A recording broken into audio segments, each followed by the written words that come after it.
বিশ্বাস করুন, কোরআন আমার সামনে, আল্লাহর কসম, কোন জীবিত পীর, কোন মৃত্যু পীর আমার ভাগ্যের ভালো বা মন্দ করার কোন অধিকার রাখে না।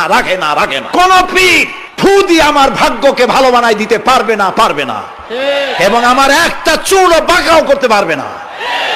খাইরিহি ওয়া শাররিহি মিনাল্লাহ তাআলা, আমার ভালো আমার মন্দ করার একমাত্র মালিক কে? এক আঙ্গুল আকাশের দিকে উঁচু করে চিৎকার দিয়ে বলুন, কে? আবার বলেন, আবারও বলুন। হাত নামা। আল্লাহ কবুল করুন, বলেন আমিন।